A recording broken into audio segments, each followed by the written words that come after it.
All right, Matt. Well, obviously, we just pushed out a new video that talks about application latency and kind of the death by 1,000 cuts video. We've got it named a couple different things. Obviously, a prominent topic. It's something that's been around in the IT realm for many years. This isn't just a new topic. This is something that's been around for a long time. Can you tell me a little bit more about why you went with that video from a technical perspective and getting that out to the masses? And why you think it's helpful for more than just a first year or a learning type person. Yeah, no, thanks. It's a real tricky. It's a tricky thing to run into, and just in the years of when I was working as a practicing consultant doing integrations, it's you run across it, and it's one of those things you're staring at all the numbers and. You start questioning yourself, like, do I know what I'm doing? Like, what is this? And, and like we talked about in the video, it's, you run it locally, you might write code. And essentially what it is if and this is a really popular design paradigm is to do, especially in microservices today. So I think that's why it's relevant right now is there's a lot of conversations about what's the best way to implement microservices. There's a lot of talk about microservices patterns. There's a lot of talk about messaging and eventing right now, across IoT, in the enterprise. Sure. Just moving data in general. We're all trying to get into the cloud. We're all trying to be more efficient. We need to change our applications faster. But if we're not careful with how we implement things, we're going to we box ourselves in. And this is one of those things that you kind of land there on accident. And then when you uncover it, you're like, oh, like I didn't mean to do that. And so one of the common patterns is to try to send, a bunch of small events quickly. And it's an event-driven pattern. And it's one of the kind of the benchmarks from an enterprise application perspective, because you can then operate on them.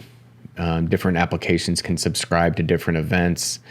If order events are going out, you might have an event like, hey, an order's created, or an order's been updated, or an order's been put on pause or canceled, and different applications in your environment want to know about certain events. And so it's a real handy from a application and enterprise developer perspective. It's an easy way to grab the information when you want it without having to do some heavyweight operations. The challenge with it, though, is if you are sending out lots of little calls, then that's when latency gets you.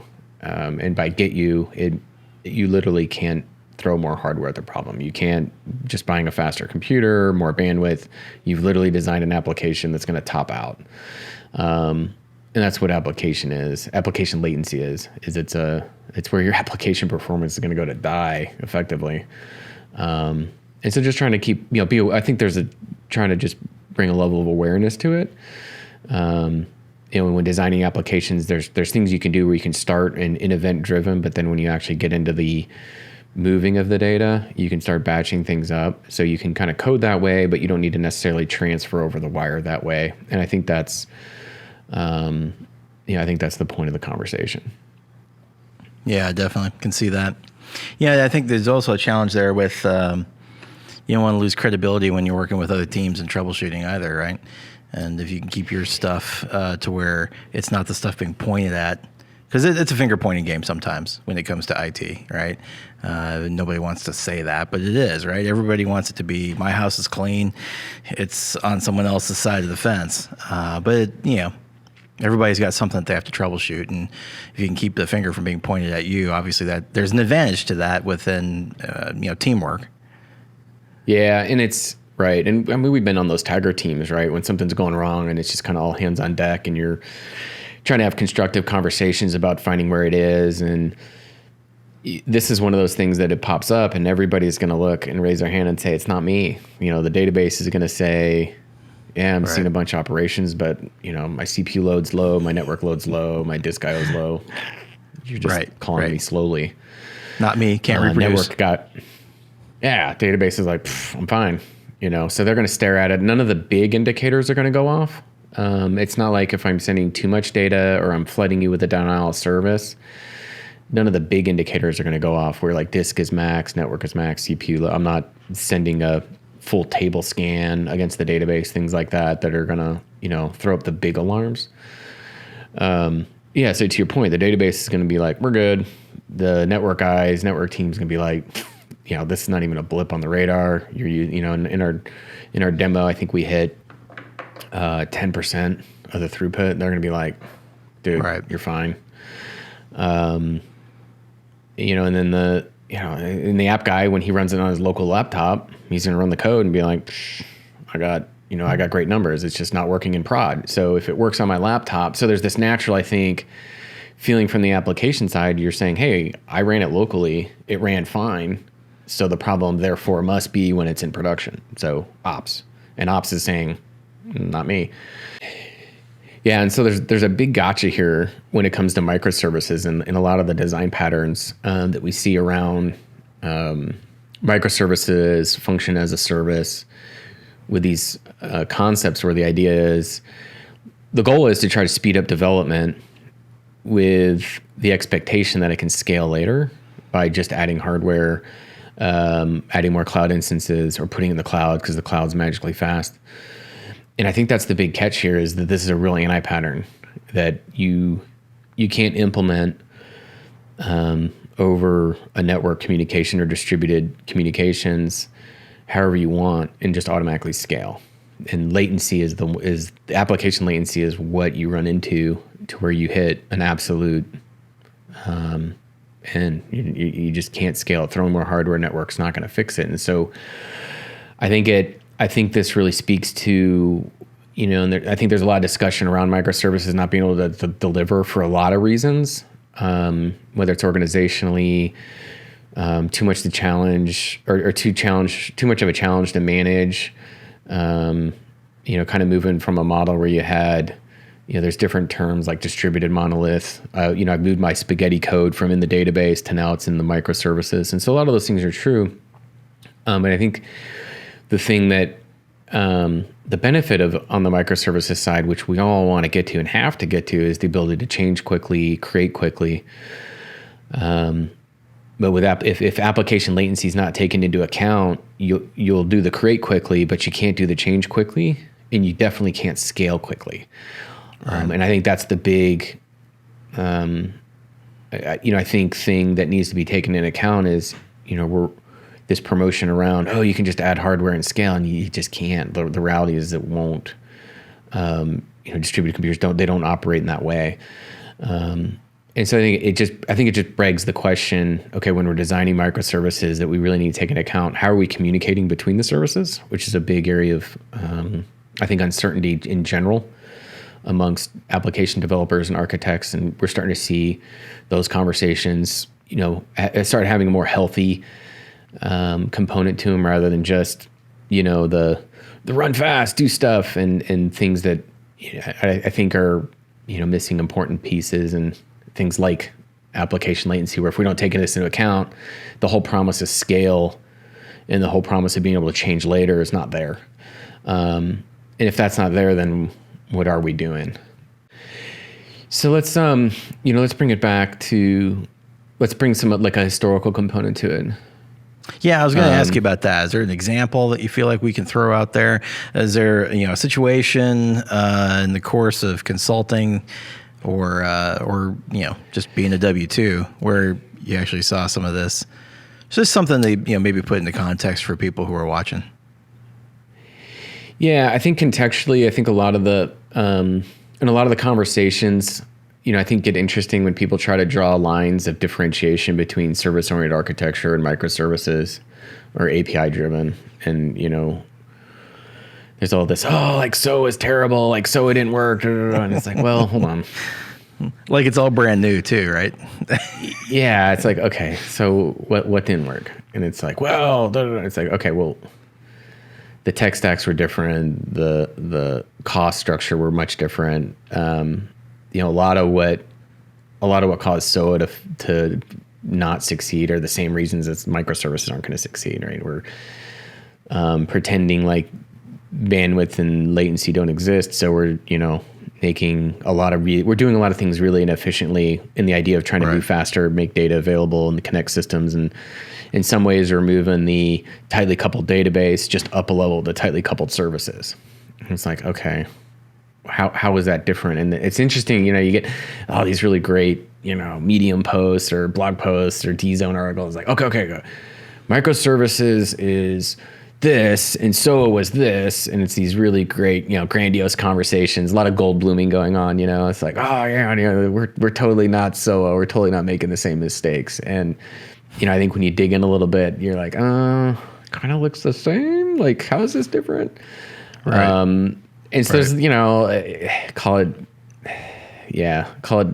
painted a different color. Tech fervor. Yeah, enthusiasm, over enthusiastic and right. And just and for some people, maybe this is their first realm into that level of abstraction, right? If you're on the younger side, maybe you heard about what we call V1, and maybe you weren't in the industry at that point, so therefore you don't have maybe working knowledge on components like that a little bit, and that's okay. Everyone's got an opinion, right? Yeah, exactly, and yeah, absolutely. So if you weren't there, or you didn't go through it, you just kind of have this picture painted that's either then marketed or sold within your organization. Maybe it's politically not couth to say, so we got to say, okay, that project didn't go well.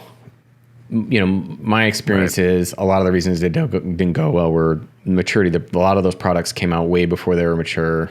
Adoption started way early. Mistakes in architecture, costs.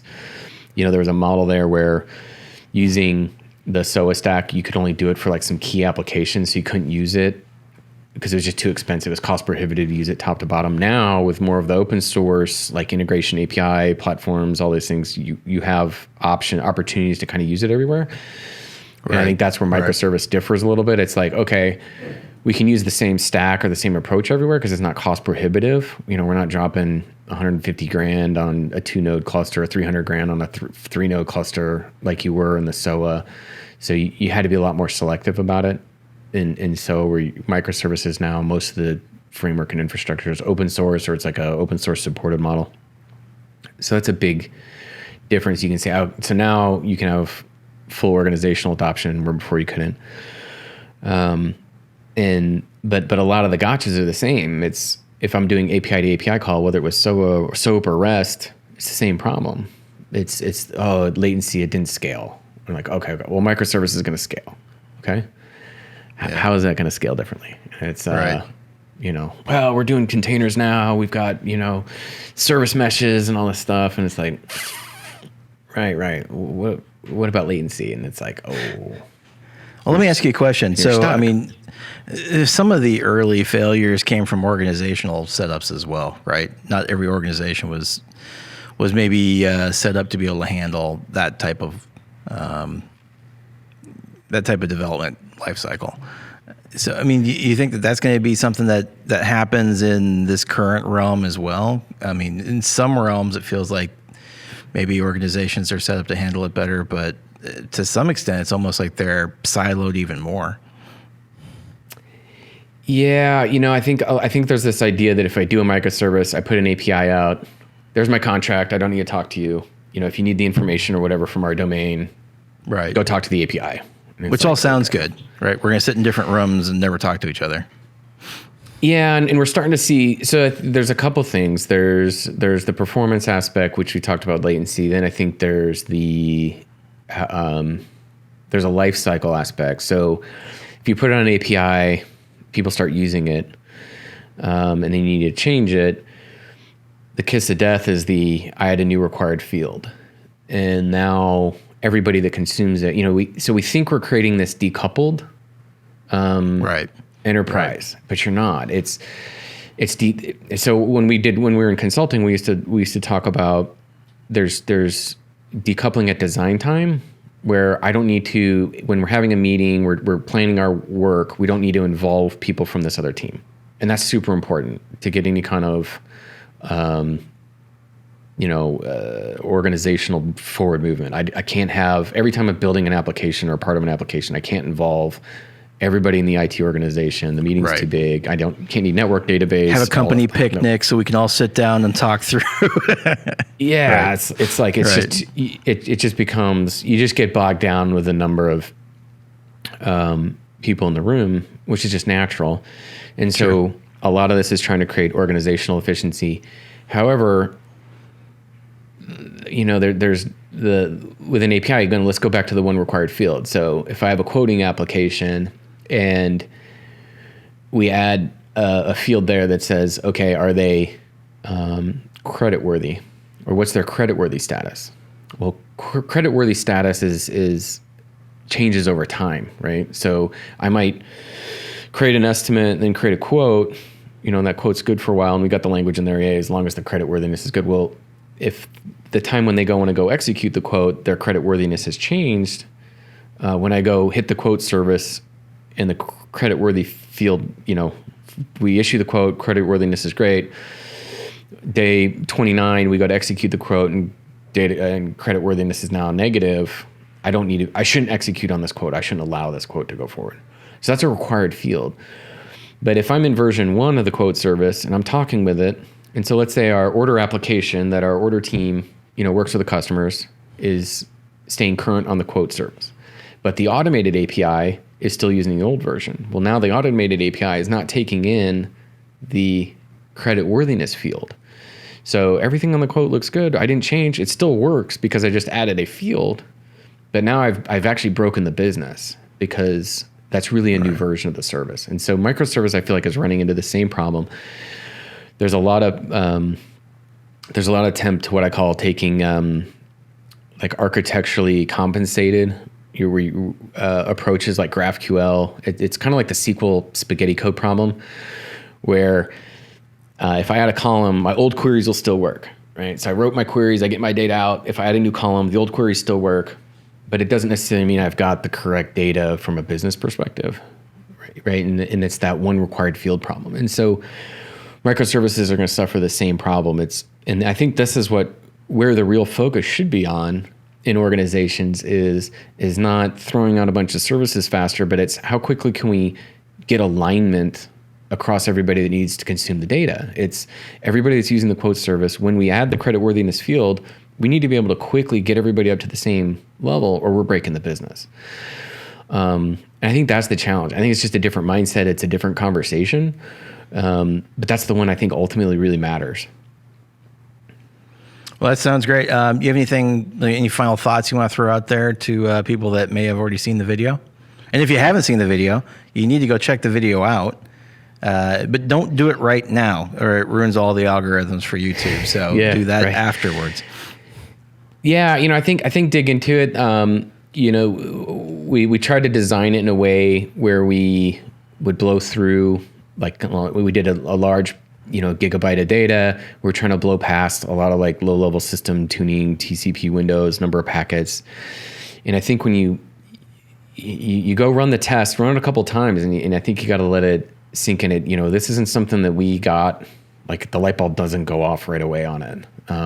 It takes a while. So I think running tests, I think taking kind of the same approach and bringing it to like a service, testing against services or like a messaging environment, practice the same thing. I think this gets observed across every system, whether you're talking to a database, a messaging system, APIs. These same issues around application latency occur, and you can recreate the same thing. We try to do something that was really low level, very simple, that anybody with a couple Linux servers could do, and that's why we picked DD. But it can be the same problem boils up. So you can do it at SQL. You can test it with queries, sending in a batch of queries versus one query at a time. You can do it with messaging, sending a message at a time versus batches. Same thing with an API. If you send in a single order, submit one order versus a collection of orders all at once, you can create the same thing and observe the same pattern over and over. And so I think it's a good thing to kind of get, it's going to take a minute to sink in, but run the test, see it for yourself, and let's talk about it, and let's bring this up. This should be a key part of the conversation around enterprise architecture and enterprise application design. Awesome. Now, and then you're throwing something out on GitHub as well, right? Yeah, with all the videos, we'll provide the commands. I see this one as something that will expand. Or I'd like to be able to expand. So maybe we push out some simple web services or some messaging code samples. But we'll start with the DD. Maybe we get to some curl or wget commands so we can kind of build on it. And really just try to get something that people can recreate in the environment. I think there's a real difference when you kind of do it yourself. You really feel it, you really understand it. Being able to change the parameters and watch the numbers change, you're like, oh, okay. And I think that's when, it kind of sinks, or at least it did for me. So, I'd like to share kind of, this is how I learned it, or how I, was able to feel like I kind of got a handle on it. And so, maybe that works for other people as well. So, check it out. We'll continue to grow on this, and as always, try to put out more sample code and ways to reproduce it. Makes sense. Yeah, no better way than also getting keyboard time, right? Yeah, that's right. Yeah. Go ahead and try and reproduce it. All right. Well, that sounds great, man. Thanks for jumping on with us today, and thanks for explaining the concept behind what we did with the application latency video. And for everyone who's just watching us, we've got more videos coming out, and we'll do behind-the-scenes type stuff to explain why we did it and help explain the concepts as well. All right. Thanks, and take care.